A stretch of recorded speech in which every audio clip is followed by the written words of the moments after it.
feel good about yourself. What's really worth doing here? And let me tell you, I know there are a certain number of you who just want an A, and you want an A in every class, and you're desperate for that A. And so let's imagine, miracle of miracles, you actually get those A's.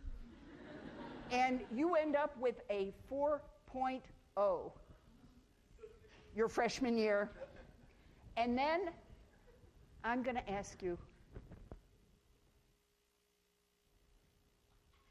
is that really important? Do you know the names of all the people who had 4.0s last year? They're written down somewhere. They're carved in stone. They're, incredibly... No. Well, what if you didn't... What if you actually had the best GPA or whatever? I'm sure that isn't how it's done.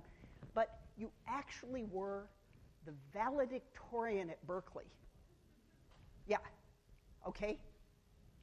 Can you name last year's valedictorian?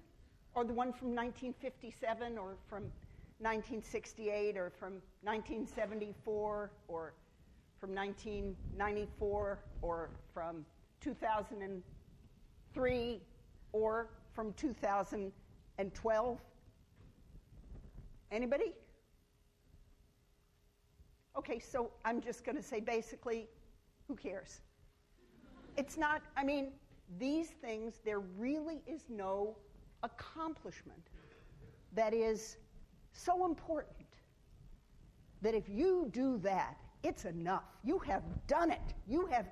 Even if you become a scientist and you develop some wonderful new molecule that improves the survival of a certain kind of cancer, there are millions of people dying all over the world whom you haven't helped a bit.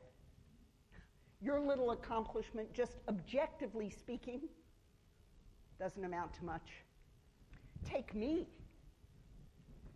Well, I go to cocktail parties. People say, "Oh, what do you do?" I say, "I'm a sociologist." And they say, "Ooh, John, what?"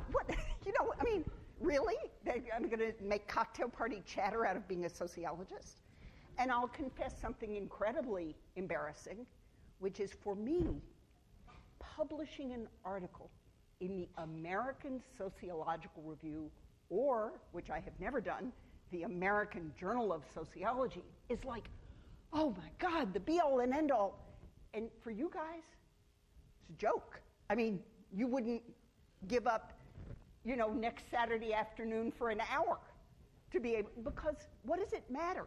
In the big scheme of things, all the things we think are so important don't matter a bit. That's the actual truth. That's the objective truth. And what Durkheim is saying is you don't live in the objective truth. You live in social truth.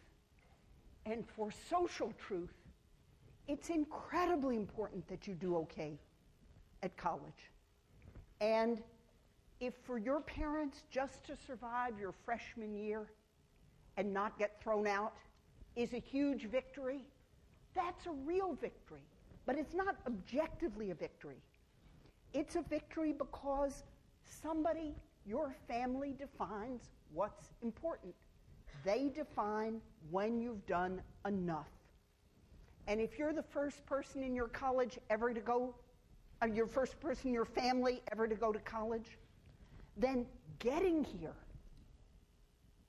was a huge achievement. Not because objectively it matters and is going to change human history, but because you live in a social world that defines what is enough.